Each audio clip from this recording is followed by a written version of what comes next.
महाराष्ट्रात एका काका पुतण्याच्या पक्षाचं नाव आणि चिन्हावरून लढाई सुरू असताना दुसरीकडे आणखी एक काका पुतणे कल्याणमध्ये दिसणार आहेत। उद्यापासून राज ठाकरे हे कल्याण शहराच्या दौऱ्यावर आहेत, तर आदित्य ठाकरे देखील उद्या कल्याणचा दौरा करणार आहेत। उद्या संध्याकाळी 6 वाजता कल्याण पूर्व येथील कोळसेवाडी शाखेला आदित्य ठाकरे भेट देतील, तर कल्याणमध्ये दौऱ्यानंतर राज ठाकरे पत्रकार परिषद देखील घेणार आहेत।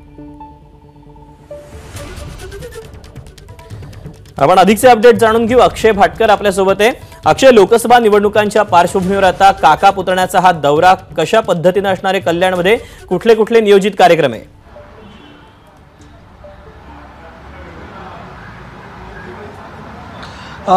दीपक, लोकसभा तर थोडी लांब राहिली, पण काही दिवसांपूर्वीच कोळसेवाडीमध्ये कल्याणमध्ये जो काही प्रकार घडला, गोळीबाराचा प्रकार घडला, त्याच्यानंतर त्या पार्श्वभूमीवर हे दोघांचे देखील उद्याचा जो दौरा आहे तो महत्त्वाचा ठरला जातोय। आणि आदित्य ठाकरे यांच्या तिकडच्या काही पदाधिकाऱ्यांकडून जी माहिती मिळालेली आहे त्याच्यानुसार उद्या कोळसेवाडी शाखेला ते भेट देणार आहेत, ज्या ठिकाणी हा संपूर्ण राडा झाला होता। त्या कोळसेवाडी शाखेमधून जे गोळीबाराचं प्रकरण आहे त्याच्या सुरुवातीची ठिणगी पडलेली होती, त्या सगळ्या शहरांमधून, त्या कल्याणमधून उद्या आदित्य ठाकरे फिरणार आहेत आणि कोळसेवाडी शाखेमध्ये जाऊन शाखेला भेट देतील, पदाधिकाऱ्यांची चर्चा करतील आणि त्यांच्याबरोबरच त्या ठिकाणी त्यांचं भाषण देखील होऊ शकेल अशी चर्चा आहे। तर दुसरीकडे राज ठाकरे देखील उद्याच संध्याकाळी कल्याणमध्ये दाखल होणार आहेत। उद्या देखील ते काही महत्त्वाच्या पदाधिकाऱ्यांची बैठक घेतील।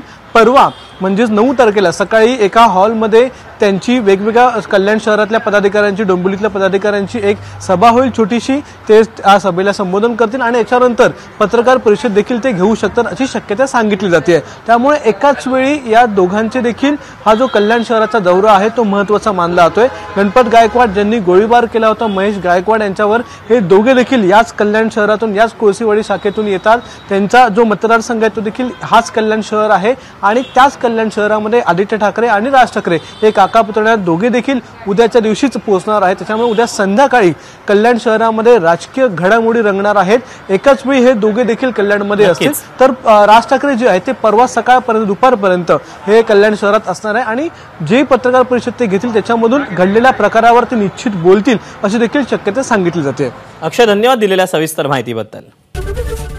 एबीपी माझा, उघडा डोळे बघा नीट।